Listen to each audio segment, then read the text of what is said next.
with that in mind, we'll just continue producing VeVe content because we really believe in it, because we really think that this journey of us believing in something that the majority of the people who are around us don't can be pretty lonely, right?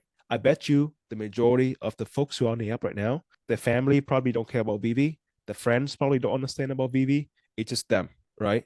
So it gets pretty lonely. And our goal here is to bring that balanced perspective and connect with you on a personal level. So whether you're driving to work, you're on a subway, you are mowing the lawn, you are going for a walk, anything like that, you can still, like, if you're an audio person, if you're a video person, you can still have somebody to communicate to talk with, to get perspective from, because we believe in VeVe, and believing in something that is not believed in by the majority of the folks around us can feel a little bit weird, can feel a little bit lonely. But I think it's gonna bring like huge rewards, because I think there's a lot of the possibilities again is limitless really with digital collectibles and with VeVe.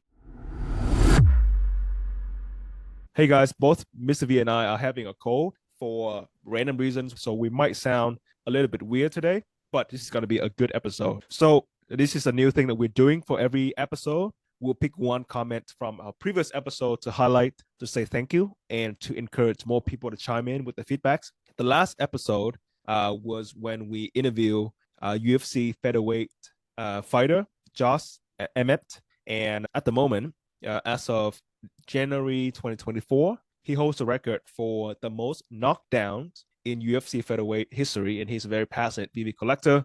That was one of our best interviews ever. But the comment I want to highlight is from Ace Rig Move, Ace as in ACE Rig RIG Move, and I actually looked into this guy's YouTube account, and apparently Rig here is like an oil drilling unit. I think they move offshore oil drilling unit. So this guy might be in the middle of the ocean somewhere on an oil drilling unit, watching or listening to our content, which is pretty cool. But his comment is, your content is not only informative, but also incredibly relevant and well presented. I appreciate the effort you put in creating valuable content for your audience.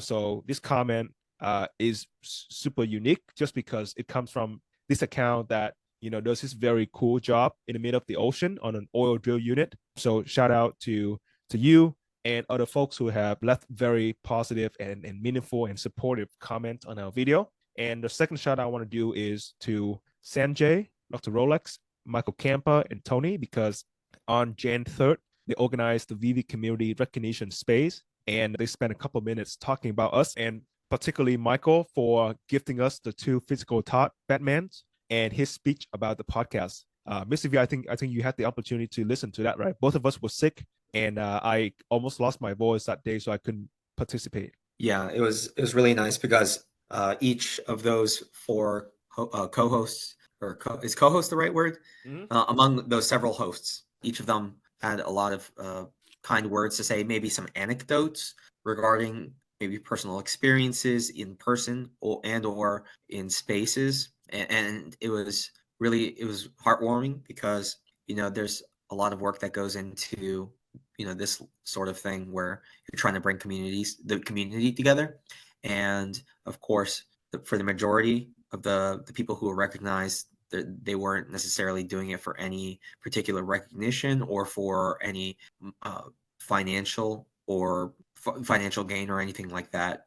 And these individuals, the hosts, the co-hosts, they took the time out of their personal lives to not only prepare kind words, but to extend that into their evenings and really dedicate their time and energy to make sure that everyone felt appreciated. And that was to start off the new year. And I think that was very thoughtful and in a great way to set the tone for 2024. Yeah, and these guys are the same kind of, you see the same personality when you meet them in real life. We had the opportunity to meet, I think, all of them in New York, and particularly we had Dr. Rolex on the live stream competing for the unboxing battle with Grub, and he got a secret rare Iron Man, the black and gold one.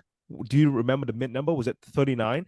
Yeah, he got number 39. Wait. I don't remember if the secret rare was a 39 edition number, but he It did has to get be a 30. 39 because it has to be lower than 50, right? And I Right. remember it was I think you called it out that it was a very special year, either like a Marvel year or something like that. Well, it was Iron Man's debut Mm. in comics was Tales of Suspense number 39. That's the So one. That's it, the one. yeah, tied to the comic, and Yep. also with Marvel Comics debuting in 1939, although it was under a different name at the time. But yeah, so Mm. it's a double Yeah. meaning, I guess, behind that number. Yeah, that was definitely a fun one. And then we had Michael. We met him in New York, and we also had him on the channel as an interview guest too. Super nice guy. He also gave us the opportunity to do a giveaway, the common edition of the Funko Iron Man. And what's really cool about Michael is like when he did the giveaway, I was like, hey, let us put your handle in so that people can follow you, so people can know more about you. And he was like, no, no, this is, I want to support you guys because I really appreciate the channel and all the things you do. So, again, thank you everybody for your support. And special shout out to Mr. 41 as well. And this is new because Mr. 41 came up on a podcast and recently he reached out to me wanting to do a giveaway. So we are working with him on what's the best way to do it. It's going to be a pretty cool one. And also special shout out to all the guests who have come on over the past year because all of you guys are super busy, but you spent the time with us. And last but not least, everybody who have tuned in because you guys are really the fuel, the energy for us to keep going forward. And because we create the podcast for you, and the fact that you tune in on the flight coming over to New York, on your drive to work, to from work on the subway, means a lot to us.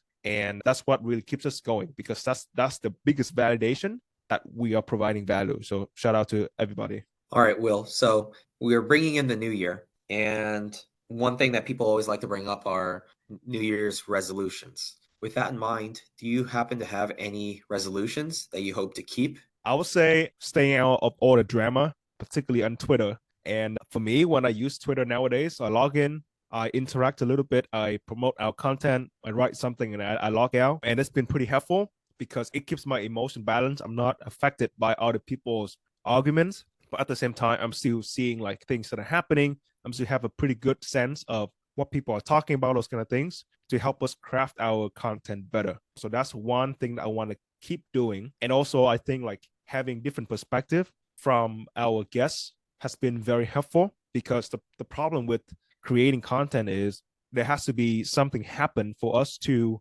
talk about, right? Or if we want to provide values, obviously we don't know everything. We only know a very small aspect to VeVe from our experience, mostly from you because you engage in way more transactions, you collect specimens, you have these stories, but we still want to give values. But if we don't have those values simply because we don't, collect enough, we don't have exposure compared to many other whales. The best thing that we did last year that I want to continue doing is bring in these whales. Like if we don't know something, but we still want to talk about it, the best way is to bring in the people who know about these things because they have firsthand experience. They have really cool stories that we can rely on to promote that same kind of value. And then at the same time, for things related to VeVe, if we don't know the answer and we don't want to speculate, we try really hard to bring in the co-founders, Dan and David, and we were able to do that. And that was really cool. What about you? For me, it's definitely allocating my time to different things in a way that's more proportionate to what I value and find important in my life. The older I get, the more I realize that I can be pretty reckless or careless with my time. It's when you care about something, you can, and when you want to get really good at anything, you spend more time on it, and your hope is that you get really good at whatever it is that you dedicate time to. And there was, a bit of an imbalance, I would say, especially because there was a lot of enthusiasm. And when you surround yourself with people who are just as enthusiastic as you are, it kind of feeds into that frenzy, into that hype. And for me, fortunately, I've been in talks with enough people to from different backgrounds and experiences and fields to help me scale back in a lot of things that were not quite as important and Mm. refocus. So for me, I was heading into the new year having already started a new career, kids getting a little bit older, and I'm finding that I don't want to be glued to extra things, right? So one thing I found that's been super helpful in making my time a little bit more balanced across different things is I've been in touch with the VeVe Analytics owner on X, and I managed to make an account. And with this account, I am using a separate email from all other things. So like that's one thing I always like to promote. Make sure you have a separate email for different things that you get involved with, especially if you're in digital collectibles or the Web3 space. Definitely make a separate email or separate emails. And with this account, I found that I can get notifications of when certain editions pop up in the market, and it's been wonderful, absolutely wonderful. I paid for this subscription with the website, and it's been worth it in my opinion because I've bought back my own time. Before, I will be glued to the market, and I'd be searching. And yes, there's some fun to that when you're just kind of like perusing through the market, through different collectibles and comics. But with this one, I get a notification on Telegram, and I have push notification, and I change the settings to my on my phone so that I have push notifications, so they pop up on my screen, and I can see when things show up on the market within seconds. And because of that, I've saved countless hours. Before, like let's say for example, if I was on the app 10 hours a day, right now I'm probably on the app maybe 30 minutes. And with all that extra time, I'm able to focus on my work, family, myself, anything and everything else. And I really don't find the urge to be on the app anymore because I know that when something's relevant to my interest on the app, I know that I'll get a notification and then I can act on it or ignore it. And so that's really been a great tool for me heading into the new year. And I want to continue to make sure that I dedicate my time more mindfully to the things that are important. I think it's just one person team, and I think he's doing a great job of like keep improving the app and then bring more values to people. So shout out to him and other folks who have created apps for VeVe. I spent some time reflecting on the things that VeVe could have done better to grow the apps, and this is somewhat related to these fanmates apps. Is that I feel like VeVe has many low hanging fruit that they could have done, that they could have, tackle, like the things that a lot of people talk about when they use the Stacker app by Dr. Profit. So shout out to all these guys who spend a lot of hard work to create these apps. But I feel like these are easy things that VeVe could have done to bring engagement back to the app. And this is really a missed opportunity for them because they have all the data, they understand our preference, and they have an existing audience who are interested in knowing where they stand in terms of the other collectors by categories, those kind of things. And this is not fair because we want VeVe to succeed, and we will continue producing VeVe content going forward without any change. We'll probably work harder and smarter too. But at the same time, I have recognized that VeVe, they need to focus on small, incremental, consistent app improvements that they are small enough for them to do in a month or two, even less than that. But at the same time, they provide us, the user or the collectors, with values, with things to do in the app so that there's engagement, so that there's discussions, and ultimately there's that organic referral and growth. Yeah, it's been very underwhelming.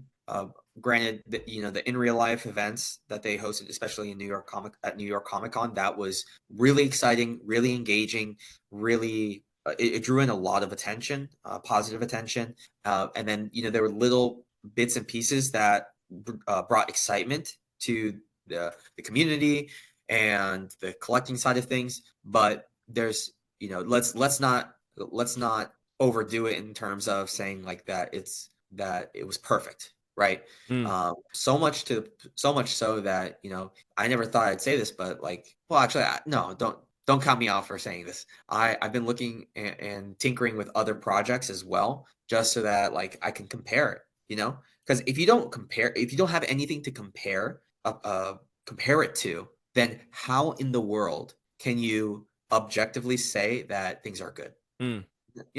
I mean, it's It's I mean, that's why we eat different types of food because like that way we know what we like, what we Yeah. really like, and then different drinks. We have different seasons, right? We all have a favorite season, probably different TV shows, and so how will you know if you don't try out other things? And this is so that you can be a more well-rounded consumer. Just to clarify, what I'm trying to say is I really appreciate the amount of efforts that, the people behind VeVe Analytics, behind the Stacker app, behind VeVe Setlist, and other products that are fan made, because they really put a lot of work in. And since we talk about VeVe Analytics, I talked to the person who created the app, and he constantly, asking for feedback so he can improve it, which is amazing because that really shows the dedication and the amount of time and care he puts in to make the product that you enjoy. And I recommend people to use it because if somebody like you can see values in it, it saves you a lot of time. They probably will bring a lot of values to other people too. But again, after doing some reflecting, I really wish that VeVe has done something like this a long time ago. Yeah, so that's one thing. The other thing I want to mention is at some point they need to understand that a lot of the users who came to VeVe over the past 3 years came to the app because of OMI. So they need to do something with the OMI tokens. I came to VeVe because of OMI, and full transparency, I have my own OMI bag. I've never sold a single token ever. I don't even know how to do it because I've never done it. I'm not sure if that's a good thing or bad thing, so it's not a financial advice. And so what I want to share here is that I hope that they recognize a good portion of VeVe collectors learn about VeVe because of OMI. Like our previous guest, Josh Emmett. If he wins his fight and becomes the UFC featherweight champion, he's gonna be the most popular, VeVe collector, I think. And so he learned about VeVe, and his team learned about VeVe because of OMI. I learned about VeVe because of OMI. They need to recognize that. And I'm not trying to speculate on what's going on behind the scene with the token, but they need to be more serious about it. And being serious here can be many things. Like utility is one thing. I don't know much about the blockchain and cryptocurrency, so I won't comment on that because I don't really understand the regulation side and what they can do at the moment and what they have to wait for more regulatory clarity in order to do.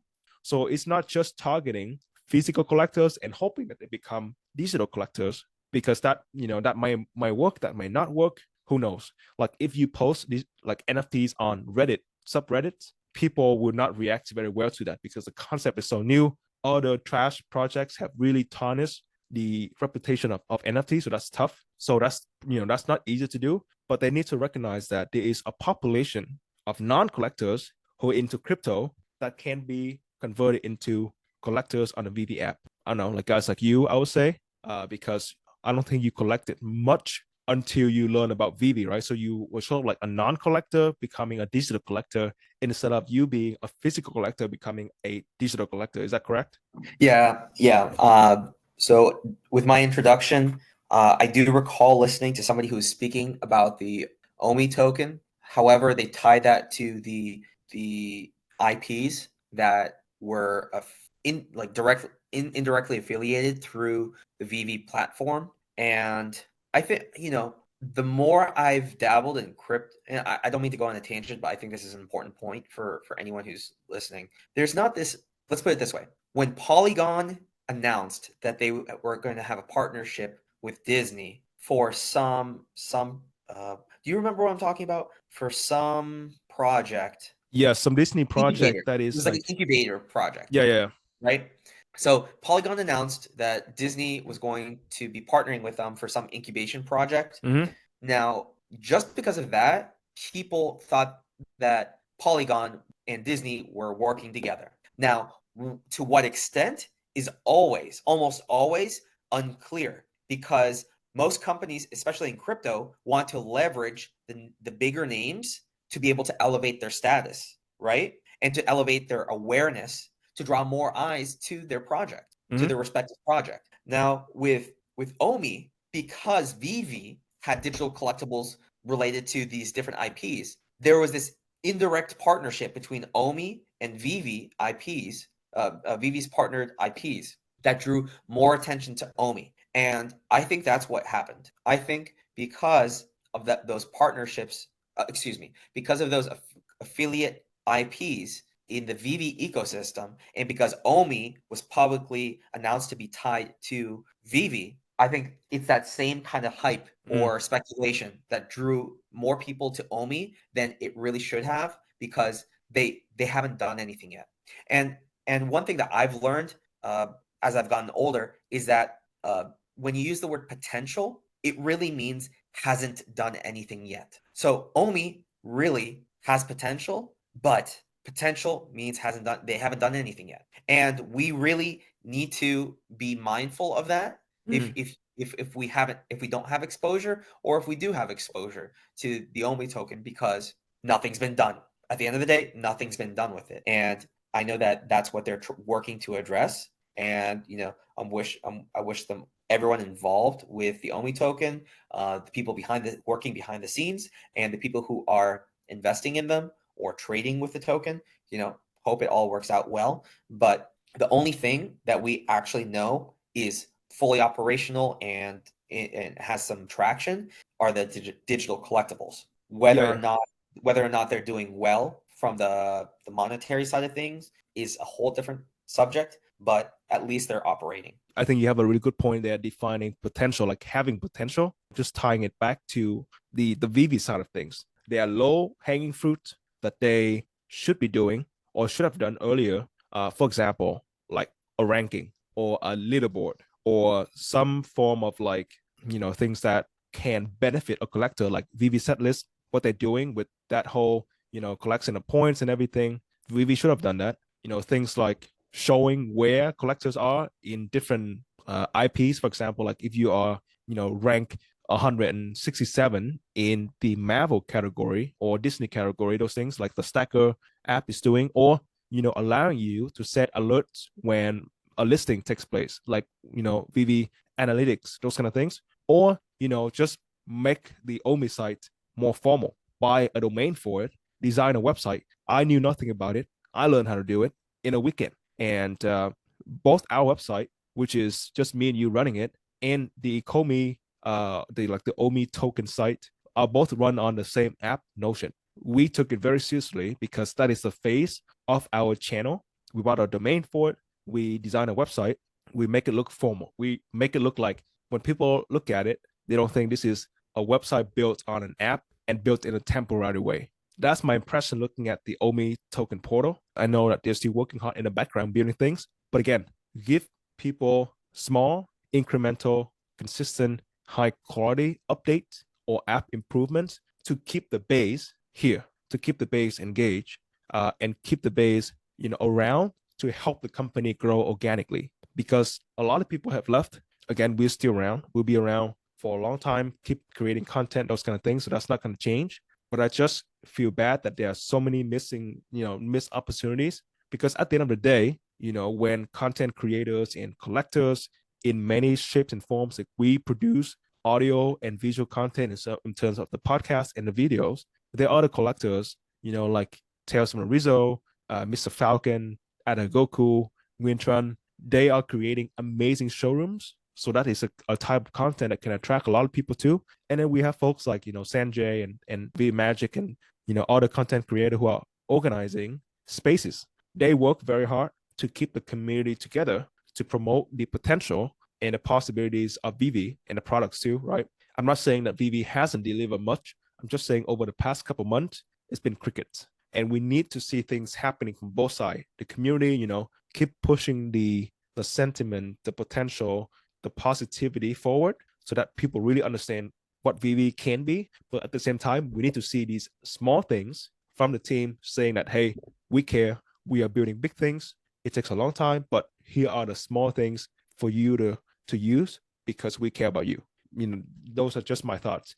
And then on the OMI side, same thing. That's kind of like my reflection. That doesn't change the way I think about the company, because I still think that I don't want to overuse the word potential here, but I fully believe in it. I think we have the right leadership, mostly because we had the opportunity to talk to the folks who are very passionate about the app, which is extremely rare. Because if you think about like an NFT project, so we have a great community because people show up everywhere. Like people fly from Europe and even Asia to the US and vice versa, right? I think we have a great team. David and Dan are the right guy to run the company because David, he's in it. He's into the collectible space. He's been in it for a long time. He has all the relationships needed to get all the IPs, and he has the understanding of what collectors would like. Dan is, I think I really believe in the company a lot more after talking to those guys, particularly Dan, because Dan doesn't give so many interviews, right? And then I remember having that opportunity to talk to him right after we got back from New York and seeing how knowledgeable he is in every single aspect of the app and how well versed he is in explaining the challenges that they were going through and how they were addressing it. Really made me believe that these guys are the right people to make things happen. I think like the low hang fruit problem, it's just something they need to address in order to. The most important thing here is like in business, it's a lot easier to keep a customer than gaining a brand new customer, right? Because a lot of the time, the growth VeVe has had over the past couple of years come from people talking about the app to their friends and families, and much less expensive to keep an existing customer than to gain a new one. I think they understand that. They just need to do things to turn that into a reality. At the same time, they need to stick with the basics, simply because again, VeVe has a lot of potentials, and I think the possibility is limitless, and that comes with the pros and cons. The pros is they have so many options, and the cons is they also have so many options. And when I think at their position, sometimes they get paralysis by analysis, right? Because should we work on the master collector program?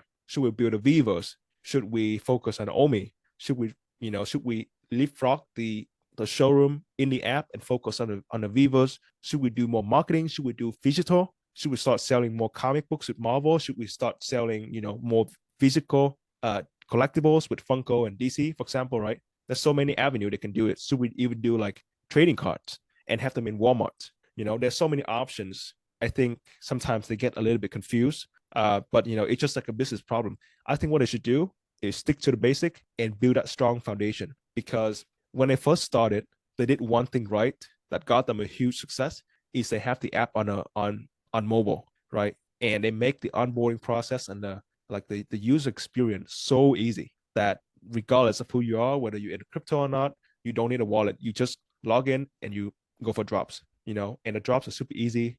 It's fiat. There's no crypto needed. Those kind of things. So they did a lot of things right. But at the same time, we need to focus on making things simple for everybody and making things solid. For example, like the recently we had some problem with the drops. That should have been, one thing that should not have happened. So again, a lot of things they need to work on. My advice to them is, and this is not because I'm knowledgeable about business or anything, I'm just really into VeVe and I got here early and I've seen so many things and I kind of realized, okay, these are the things you did that brought you very positive result, and these are the things you did that kind of took you off track a little bit and kind of cost you some of that positive momentum. Yeah. I think when it comes to growth, I'll relate it to something that I am familiar with.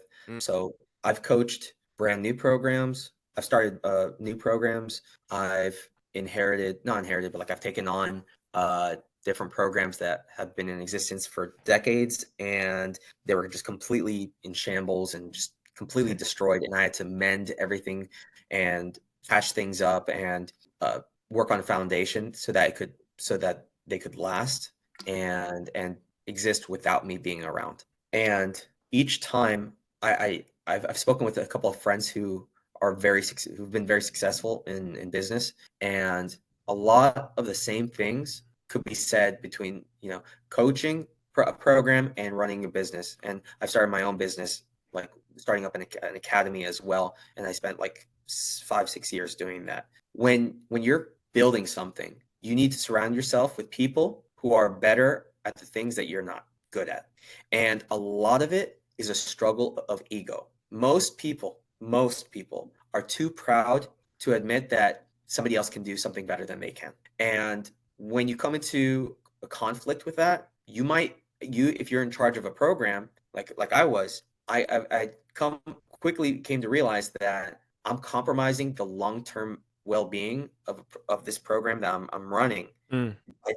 by not swallowing that pill and putting my ego aside and embracing this person or these people who are better than I am at certain facets and welcoming them in and letting them thrive. Let Mm. them do what they're good at so that I can spend more time doing the things that I'm good at. And that buys you more time to focus on the things that you're good at and you're more productive with your time. Right. So sometimes the well-being of a business or a program comes at the cost of ego. And Dan and David, they're savvy. They're very business savvy people, and they've been able to make some interesting hires, some cool hires, and they're surrounding themselves around people that they trust. Right now, we don't know who all those other contractors they have are, but we have to really blindly trust that all the people that they're hiring Mm. are much more qualified and experienced and can do a better job than they personally can in every position that they've hired. Right. However, we don't know that, but we have to blindly trust, especially if we're still involved in the project. With the progress that we've seen, we have yet to really see much of that. It's the immediate the turnaround time has been too slow, especially if they have as many people as they do have. And there's no sugarcoating it. Yeah. There's absolutely no sugarcoating it. And it makes one wonder, okay, are the people that they're hiring as contractors really committed to the longevity of the business? Because as contractors, they're expendable, right? There's a short-term investment in them. How long is it going to take for them to hire the long-term for full-time positions? Because we need people just like the collectors. We have devout collectors. Now we need devout employees who are 100% in to make sure like that the business thrives. It's like this is how I see it, and I believe me, I understand the significance of and the importance of having contractors and then making sure that they can scale accordingly with finances in mind. But it's like I feel like hiring so many contractors is on par with people who are coming into the project for a short-term fix, whether it's for flipping or for collecting, toying around with it, and then jumping ship. Mm-hmm. So I just really hope that they really ramp things up with long-term employees within the company who are much better. So like when we're speaking about Dan and David, I hope that they're making those full-time hires with people who are better at the things that they're not quite as good at in order for the company to get what is needed. At the end of the day, we want VeVe to succeed, and that's why we're gonna talk about it. I also think that I do agree with you because I think they're just too spread out, and sometimes this type of decentralization in terms of workforce might work. Sometimes it might not work because essentially VeVe is a tech company. Most tech companies at their scale, I'm not talking about like startup, like you have your founders in one place and employees in other places, and those are small. But for the scale of VeVe and for the type of products they sell and the type of partners, like huge partners that they work with, and the amount of money that go through the app on a weekly basis, that's huge. That makes them a pretty decent sized tech company, whether they want to recognize that or not. These tech companies, I will say, needs to be more centralized in one location. The employees can work from home. Like I work in a tech company and I work from home. Working from home for most tech company means you are still in some sort of proximity to your headquarters. Maybe it's in the same city, maybe it's on the same coast, maybe you're on a different coast, but whatever happens, you can still fly in and you can still have like that one team meeting. This speculative problem with VeVe is their workforce and the team is spread out across at least 4 continents. They have Dan and David in New Zealand. They have team members in Europe. They have team members in Asia, and they have team members like Alex who are based in the US. So that's 4 continents there, 4 different time zones, and then there's culture barriers and those kind of things too. I'm not saying that it's not working well for them. I'm just saying like, hey, it's been a while, and you guys haven't rolled out anything that match even the low expectation of what the users are looking for. And yes, you have the IPs and a very solid community but at some point you need to deliver. So I do agree with you. That's a good speculation. Might be true, might be not. But as very passionate and dedicated VeVe users who've been here for a while, I think we have the right to speculate about it. Because we truly care. Yeah, and I think as time goes on, the more that they scale and the more attention that they pay towards the quality of their service and products, the sooner the community will scale to VeVe, right? I'll say this, the more hiccups that we see, the less time I spend on the platform. Am I jumping ship? No. Have I ever felt overwhelmingly like a am I a super diehard fan? No. Am I a super fudder? No. I've always kept things in perspective. I just keep my mouth quiet because I like to hear other people talk. We do this podcast to be able to express sentiments, vocalize a lot of things that may be going on throughout the community, and share some anecdotes with guests, see how they think, and dive into those sort of things. But I'm very proud to say that I'm in talks with anybody and everybody that's willing to have a conversation with me. Even the people that many in the community think are fudders, I might be really good friends with them, And then the people who are super, super enthusiastic about the project, I'm probably in talks with a lot of those people as well. I'm not going to play the fence. I'm not going to pretend like I'm one side or the other. There's no sugarcoating what the reality is with the project.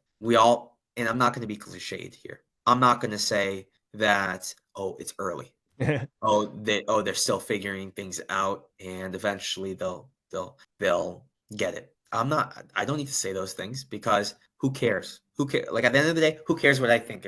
It's what I know, and with my past experiences with, running programs, speaking with plenty of businessmen, successful ones that have failed, and other members of the community who and other members of the community like our guests on the podcast.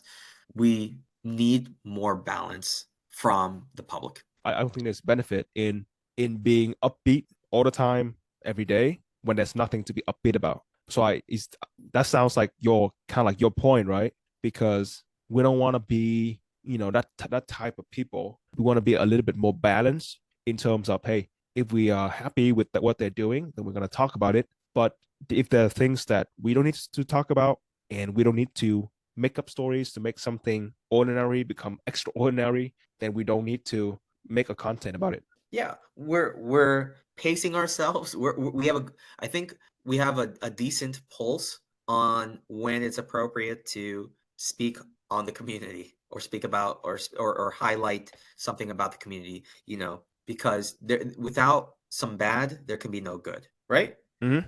So, I think that's the trick that can be difficult at times. It's being patient and understanding that inst in when I was a teacher, I was helping a lot of students with writing, and a lot of kids have this trouble when they're writing. They like to add fluff, what's called fluff. They'll use a whole bunch of filler words in their writing to fill up a page, but there's no but there's no substance. There's no meaningful words, and it made me think about how I was writing, and so it's like you need to write an essay that is like 2,000 words, right? yeah. And like the prompt is so simple, you can have done it in 200. Yeah, and then what are you going to do? And then you panic. And so you're thinking, okay, how can I stretch out this sentence? Yeah. Or how can I stretch this one line into 3 lines? And how can I run around the topic without directly answering the prompt, the question